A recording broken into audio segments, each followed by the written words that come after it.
Eu sou Rivaldo Chinem e também estou na TV Relacionamento.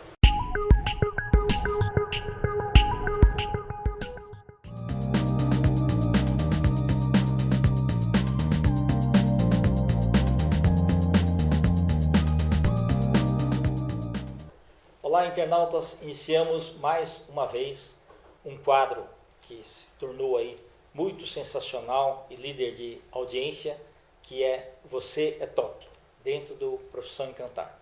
E hoje nós trouxemos aí um convidado muito top, tá? Um amigo muito verdadeiro e daqueles realmente talentos realmente maravilhosos. Então eu apresento para vocês César Sandoval.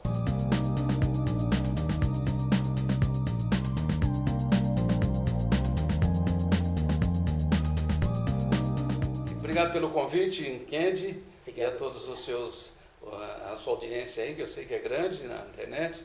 E é um prazer estar aqui com você, conversando um pouquinho aí, batendo um papo sobre quadrinhos e outras coisas, né? Perfeito. Ô César, você com essa tua mente criativa, você já nasceu assim ou não? Em que momento que você se recorda da infância que te despertou alguma coisa que você poderia fazer algo diferente? Minha mãe falou que foi quando eu caí do berço, mas... Não, na verdade, gente, esse negócio é gozado, né? Eu outro dia estava fazendo uma palestra e falei, coitado, via os alunos lá fazendo artes plásticas, essas coisas, com uma ilusão. O problema do Brasil basicamente é de mercado. Estava conversando isso com o João agora há pouco, e não tendo mercado não desenvolve nada.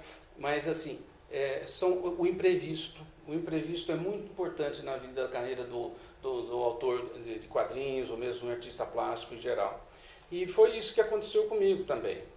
Várias vezes o imprevisto me atropelou e me conduziu. Por incrível que pareça, eu queria ser médico, né? Então, eu cheguei a prestar vestibular e entrei no Uruguai. Mas a vida vai levando a gente para outros lados. Aconteceu o seguinte, eu tinha lá meus 9, 10 anos e fizeram um concurso na escolinha que eu estava, em Marcondésia, subdistrito de Monte Azul Paulista, lá no interior de São Paulo, perto de Ribeirão Preto.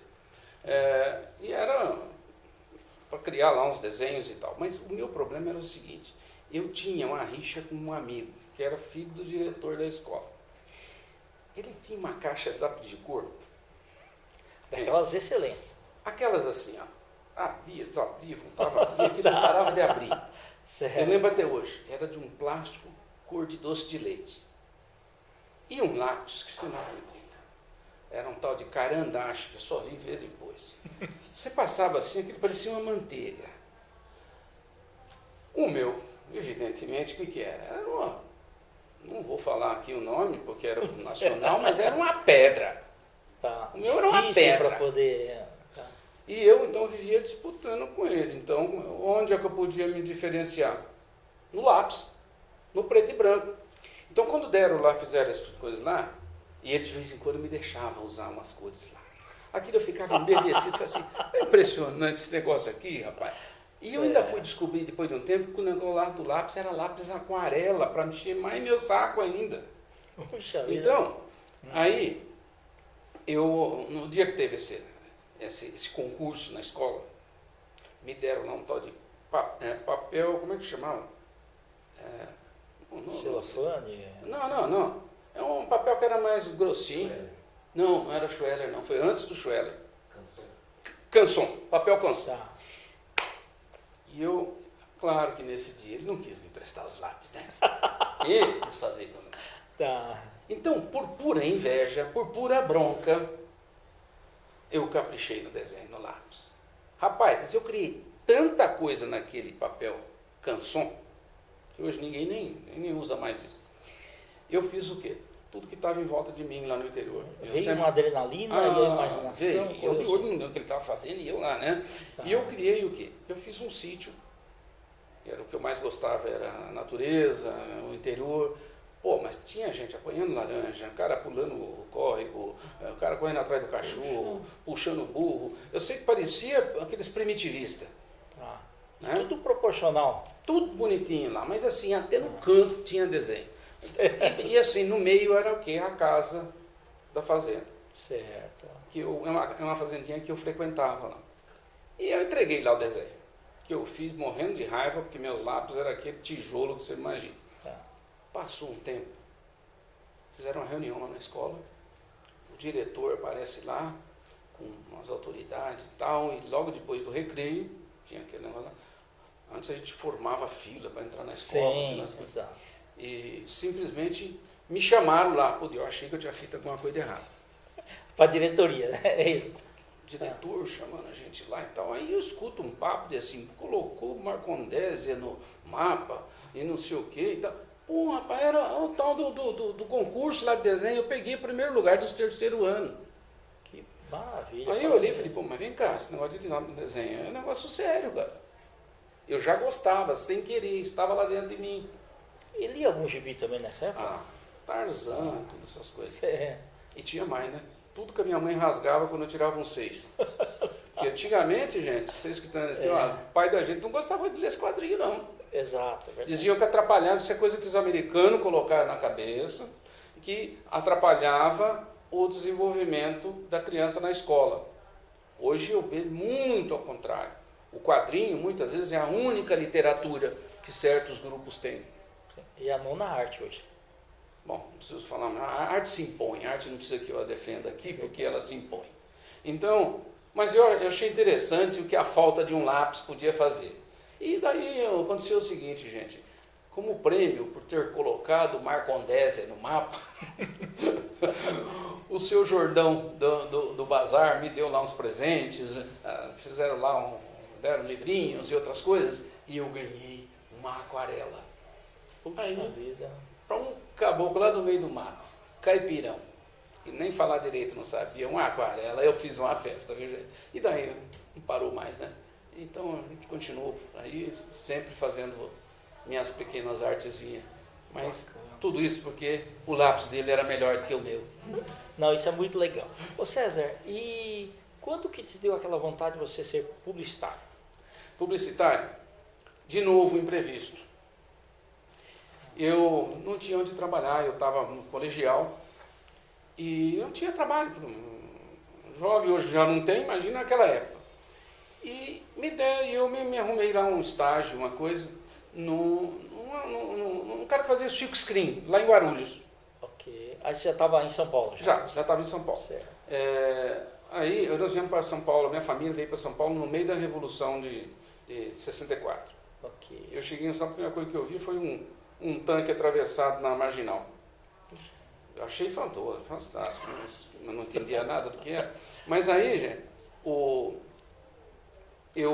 me arrumaram esse estágio numa fábrica de flâmulas.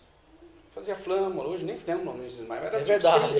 Era silk screen. Nossa, aquela flâmula era Então, mesmo. e eles gostaram de ver meus desenhos, fazendo desenho para mecânica, outro para o dentista. Então, e a gente fazia algumas coisinhas lá para o time de futebol da gente. E aí um dia, eu estava já fazendo, pasmem, eu fiz científico na Penha e curso de formação de professores, o antigo normal, em Guarulhos. E eu, aquelas aulas, eu estava fazendo o normal por causa da minha mãe, que era professora. Entendi. Mas assim, eu nas aulas de pedagogia, essas coisas, eu sentava lá atrás. Eu era um dos 3 homens que tinha na sala, o resto era tudo mulher. Essa parte era a parte boa. A parte ruim é que tinha que tirar nota. Tinha esse problema na época, tinha que tirar nota. Tá. Aí, Aqueles bordados, essas coisas. bordado não teve. Tá. Ok. Tá bom. Essa aí eu levei pau. Então, o que acontece? Eu sentado lá atrás, puxei um papel, comecei a desenhar uns bonecos. E de repente, me passa o professor de português, Dr. João Roberto, hoje falecido lá em Guarulhos. E ele só vejo aquela voz atrás de mim. Depois tem uns caras aqui que vem reclamar e pedir revisão de prova quando não presta atenção na prova. Né? Tudo claro que era para mim, né? Eu lá enchendo Em alta o emoção. bonequinho, anotando nada. Tá. Resultado, que é moita ali, né? Como minha mãe dizia, tinha medo, mas não tinha vergonha. Então, o que acontece depois? Acabou a aula. O professor me chamou lá fora. Ih, rapaz, a coisa azedou. Sabe o que aconteceu? De novo, o imprevisível. Deixa eu ver aqueles bonecos lá. que você estava desenhando lá? Eu falei, não, deixa eu ver lá. Ele pegou, puxou um cartão que ele tirou da carteira dele. Era de alguém lá, do Maurício de Souza. Puxa vida. Aí, olha, vai lá conversar com esse cara. Passa a mão nessas porcarias tudo aí, seleciona uns melhorzinhos aí, vai lá, mas não faz vergonha pra mim. Rapaz, não é que eu criei vergonha na cara e fui sem meu pai saber nem nada, eu não sabia nem andar em São Paulo. Maurício de Souza era na Alameda. Onde é que era a Folha de São Paulo? Barão de Limeira. Barão de Limeira. Claro que eu chego lá, regalei Era meus no olhos. Praia da Folha mesmo, né? Era na Folha. Aí eu regalei meus olhos, mas aí eu fiquei um tempinho lá, e aí me fizeram um contato para ver se eu intervalava os desenhos. Intervalar é o seguinte, o animador master faz as posições que eles chamam de key ou de extremas, né? Por exemplo, os personagens vão fazer isso aqui, ó. O animador master faz esse desenho, esse. Os O intermediários. Fred Chinelo e o menos dotado aí, coloca lá 4 ou 5 desenhos no meio conforme é necessário. E acho que eu fiz direitinho, porque aí em seguida me mandaram lá um amigo me mandou lá pro estúdio do Valbercy Rivas Camargo, a Start Filmes, que é o que eu devo muita coisa na minha animação. O Valbercy era um chato, mas me fez uma coisa fabulosa na minha vida, e sem ele eu não estaria com esse negócio aqui, não teria entrado na animação, não teria conhecido Charlie Schultz, nem nada, nem outros, o Chuck Jones e outros. Então o Valbercy me provocou uma vontade danada de pesquisar, de investir nos meus personagens. E foi aí que eu entrei para a animação. Eu lembro que um dos primeiros desenhos animados que eu fiz, eu fiz com ele, inclusive, foi uma versãozinha daquela Cobertores Paraíba. Já é hora de dormir. Então, isso aí na época que TV Invictus estava rendendo, preto e branco, né?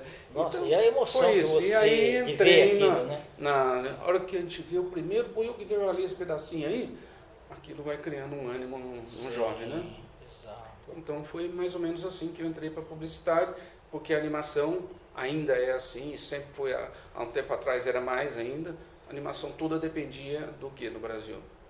Do cinema de animação voltado para a publicidade. Certo. Ô César, fala um pouquinho aí dos seus trabalhos aí, que encantaram aí várias gerações aí. Olha, eu costumo dizer que, de novo, a minha sorte me ajudou muito. Por exemplo, eu já fazia bastante desenho animado, comerciais de televisão, já agora como concorrente do Valbercy, com a minha própria empresa, Sketch, né, mas sempre dentro de um respeito muito grande, porque sim, mestre é mestre, né?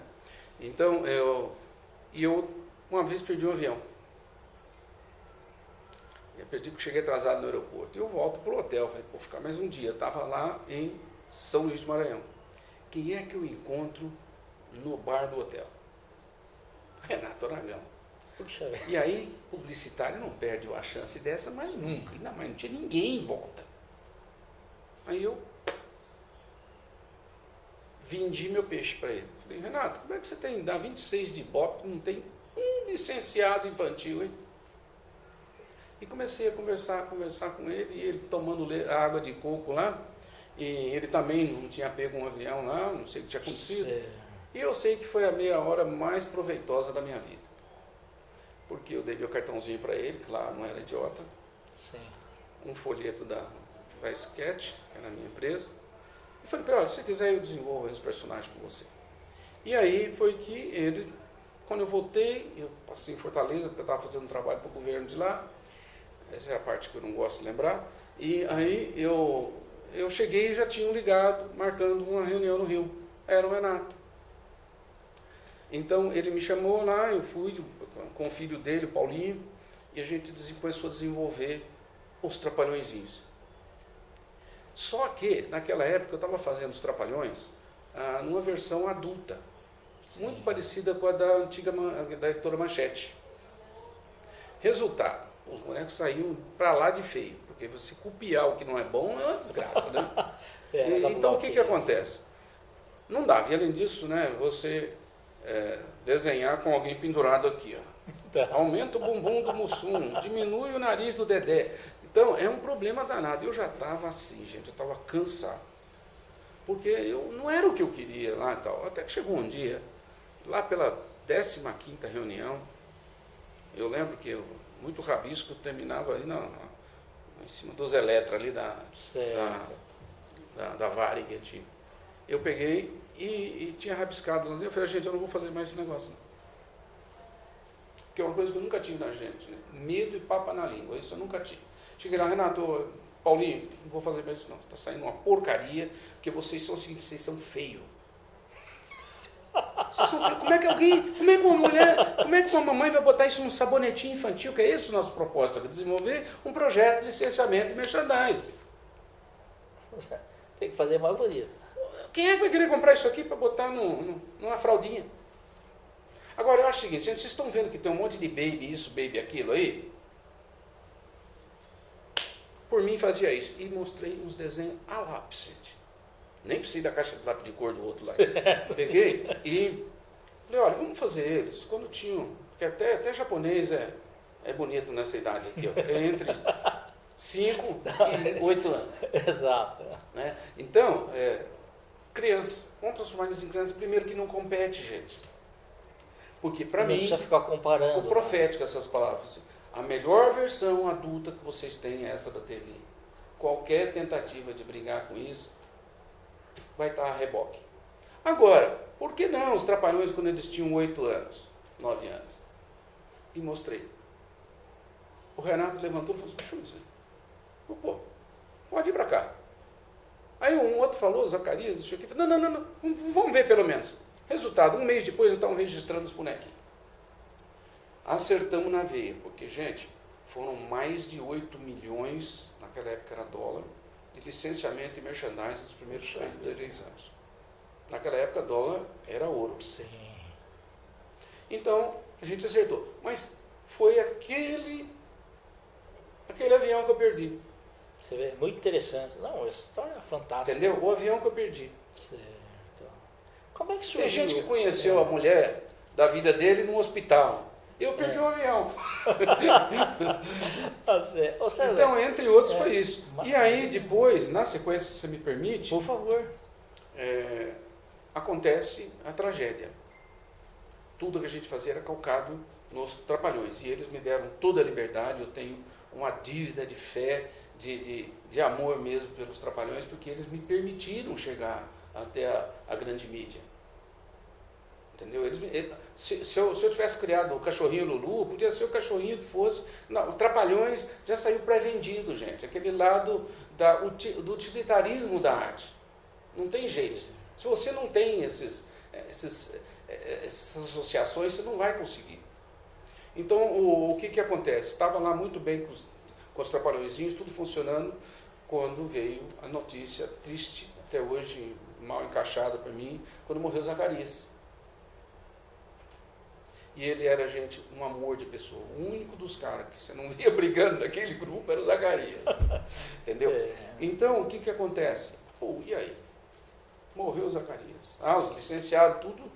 Vamos parar. Vamos parar. Mesmo a Globo deu uma brecada naquela época. Entendi. Então, o que acontece? Eu inventei uma história que eu saí do meu lado publicitário. Né? Falei, vem cá. Cheguei na Abril, vamos transformar o Zacarias num anjinho e só os meninos que vê ele. Então, isso justifica ele ficar. Festejado. O Zacarias continua. E já começa a rabiscar o anjinho, Zacarias e tal, e papai, pepé. Graças a Deus, estava tudo bonitinho. Mas não chegou nem a sair do papel, porque em seguida Mussum também foi. Aí acabou. Mesmo porque a continuidade daqueles personagens, e aliás eu falava isso para o Renato, até hoje ainda lembro ele, boneco não fica velho, boneco não falta no trabalho, boneco não pega doença, nada disso. É a perpetuação, você vai estar conversando com as crianças daqui 30 anos, você já vai pendurar o chinelo aí, a chuteira, e vai estar lá, não prestaram atenção. Mas o problema foi as brigas por direito autoral, as famílias não se entendiam. Claro, não tem nada com isso, cada um estava defendendo o seu peixe lá, mas eu achei que quem perdeu mesmo foram as crianças. E você vê, hoje se fala muito de trapalhões, trapalhões, trapalhões. Eu não vi ninguém falar de querer voltar com os trapalhões infantis. Então, recebi uma proposta recentemente, mas é muito inconsistente, não vai dar para retornar. E tem um problema, quando você trabalha para personagens vivos, personalidades, você sempre está sujeito a essas intempéries da vida. Se um deles fizer uma coisa errada, ou mudar de emissora, ou mudar de profissão, ou casar de novo, sei lá o quê, isso tudo vai resvalar no personagem. Então, depois disso me chamaram para trabalhar com Xuxa, com Sérgio Malandro, eu cheguei a trabalhar e outras coisas, mas infelizmente eu me desiludi um pouco com esse negócio de trabalhar para personalidades vivas. Entendeu? E aí que alguém virou lá, um amigo meu publicitário, e falou, por que você não cria teus bonecos, rapaz? Isso. Você fica aí de reboque desses caras aí, dependendo de Globo, tudo. Eu, ao contrário, era muito grato, mas não te acontece 2 trapalhões na sua vida. É verdade. Não é 2 aviões que você perde que vai dar certo. Sim. Né? Então, o que acontece? Eu resolvi, naquela época o desenho animado estava indo bem, eu estava ganhando um dinheirinho. Eu investi em vários grupos de personagens. Como ainda estava na série Kids bombando para todo lado, eu fiz Alien Kids, fiz Zoo Babies e fiz a Turma do Arrepio, que na época chamava Creepy Gang. Então fiz um monte de templates, concept boards, essas coisas todas, porque o brasileiro ele não sabe vender o seu peixe. Então, só faz um projeto de uma revista para mim. O cara parou aí, ele sabe desenhar, mas não sabe fazer o projeto. Verdade. Entendeu? É um problema danado brasileiro não saber projeto. Eu fiz um monte de concept books, trabalhei, afinal eu tinha onde tirar meu dinheirinho, que era dos comerciais, então eu podia investir. Aqui o brasileiro está sempre precisando assim, eu preciso desenhar uma coisa para a semana que vem que eu estou duro. Então, por isso que eu digo assim, não tem desenhista profissional de quadrinho no Brasil. Todo mundo se assusta e quer me bater quando fala. Eu vou falar, por quê? Me mostra um que está vivendo de quadrinho. Quadrinhos é esporádico na vida do cidadão, com exceção do Maurício de Souza, que é um herói e deve muito ao acaso também. Sim. Mas não tem profissional porque não dá para viver de quadrinhos. Não é por causa que o desenho não é bom. Porque não dá para viver de quadrinhos. Se você vai viver de quadrinhos, você está perdido. Então eu fiz a Turma do Arrepio e investi numa série de viagens dos Estados Unidos para a Meca do licenciamento, a Meca do quadrinho. Eu já conhecia muita gente, que eu fazia muito desenho animado para eles. E aí, se você quiser dar um break, eu explico em seguida. Não, pode falar. Então acontece, daí eu levei essas três famílias de personagens, né? Alien Kids, Zoo Babies e a Turma do Arrepio, que na época era Creepy Gang. Eu apresentei na Hallmarks, apresentei ao pessoal do Chuck Jones, eu apresentei ao Bill Melendez, que fazia toda a animação do Snoopy, ao próprio Schultz, para Hallmark Cards, para o pessoal da United Media. Fantástico. Eu preciso saber o que é que eu vou, gente. Então a primeira coisa que todo mundo me apontou, temática internacional, temática globalizada, está vindo aí, múmia em São Paulo, no Rio e na Indonésia. Entendeu? Porque eles já vêm com uma pré-história. Quando você faz aí um Frankensteinzinho, todo mundo fala, Frankensteinzinho, não precisa se explicar que aquilo era um Frankenstein, é um menino que tem uns 4 parafusos a mais na cabeça. Entendeu? Então, me ajudou, eu acho que aí, que assim, eu me considero melhor criativo do que desenhista. Mesmo porque muito do que eu devo aqui, gente, ó, aqui tem o trabalho de vários desenhistas aqui, viu? Por exemplo, um que eu vou citar, minha vida seria muito diferente sem Paulo Fukui.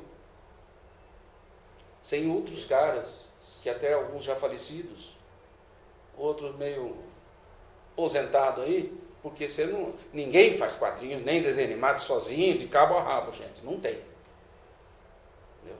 Recentemente, o menino que fazia xerox para mim, dos acetatos, faleceu coisa de um mês atrás. Pô, eu fiquei tão triste, tão entristecido, quanto se tivesse morrido um desenhista. porque ele era parte de um processo importantíssimo. E assim foram, naquela época, todo o desenho era feito em acetato. E olha que já era um avanço fazer a xerox, né? Sim, exatamente. Porque antes disso era copiado com canetinha Rotring. Você perdia 50% se o cara não fosse bom. Então, eu fui eu devo muito a uma geração incrível, que eu tive o prazer de conviver com um monte de desenhistas muito bons na sketch, como o Alexandre Caldeirão, como o Roberto Spratoff, que depois foi trabalhar nos Estados Unidos, vários caras o Vetilo e outros caras que me ensinaram muito, principalmente postura, viu gente? Desenho qualquer um aprende. Postura profissional, você tem que arrumar referências. Sabe? Aquilo que eu sempre falo, desenhar é a parte possível. Desenhar é a parte possível. Se quiser criar aqui uma lesma voadora aqui, eu crio na hora aqui, mas fazer essa lesma realmente ter vida e conseguir vender a lesma voadora, gente, não é mole. Então, depende muito das associações que você faz na sua vida. Eu, graças a Deus, conheci fabulosos artistas, publicitários também de peso. Entre as coisas que eu posso falar de oportunidades incríveis, quando eu desenhou a primeira nhaquinha da Cleibon, aquela personagem que comia o pão ali. Sim. Fizemos junto com a Almap, e aquela tipo de criação fabulosa que tinha lá, o Pacheco camisa 12 da Gillette. Então, tem aquele negócio também, gente, sabe quem é que faz gol? O cara que se desloca, o cara que rompe a formação do time de lá, Exato. Que se coloca à disposição para receber a bola.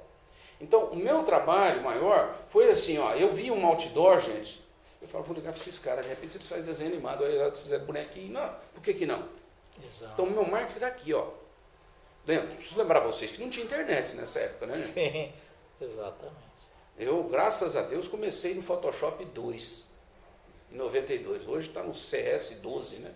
É isso? Não, CS12. Sim. Então, e aqueles desenhistas da minha época que conseguiram sobreviver foram os que fizeram a transição para o meio eletrônico. Porque pincel, gente, infelizmente, é um trabalho muito autoral, tem seu valor, mas você faz né? Claro que ainda tem essa vantagem. Quem não quer ter uma aquarela do Maurício de Souza feito pessoalmente por ele, ou do Charlie Schultz, como eu tenho originais deles. Sim. Mas assim, para chegar na mídia, você tem que se colocar à disposição da mídia, não tem outro jeito. É verdade. César, nós estamos nos instantes finais. Você quer deixar algum contato seu? Pode ser e-mail, pode ser... Sim, claro, nós estamos tentando inclusive voltar com a turma do Arrepio. Se alguém tiver uma ideia arrepiante aí, me diga. Vocês vão me achar na internet, né, no Face, vão me achar também todas as redes sociais aí, eu não preciso deixar aqui para vocês não. Mas eu também, pelo amor de Deus, não vou deixar o meu Tá WhatsApp, porque já está entupido hoje, né? Então, certo. mas pelas redes sociais vocês me acham, ou então liga para o Kendi aqui, que ele dá o caminho das pedras. Só vou deixar uma última, como esse teu programa tem uma audiência bastante grande, com jovens que estão tentando a vida na área de artes plásticas, assim, ousem, gente. Se tiver que copiar, copie. Se tiver que adaptar, adaptem. Se tiver que ir à luta e fazer dessa loucura a seu meio de vida, faz. A sua loucura é que vai te defender da loucura geral. Aquilo que você é doido para fazer, que você faz diferente, é que vai te fazer diferente. Um Pelé era porque ele era louco pela bola, porque senão ele não tinha virado Pelé. Você não precisa virar um Pelé, você precisa virar um bom profissional da área de arte. Mas leve a sério e se coloque à disposição e se desloque na área. Perfeito. César, muito obrigado, viu? Obrigado, sou eu por mais essa Aí, vez. viu? Tá? Muito contente Obrigado. aí. E espero que você retorne outras vezes. Tá bom. Internautas, com os agradecimentos então a esse grande profissional, César Sandoval, nós finalizamos mais um quadro Você é Top. Um grande abraço e até a próxima.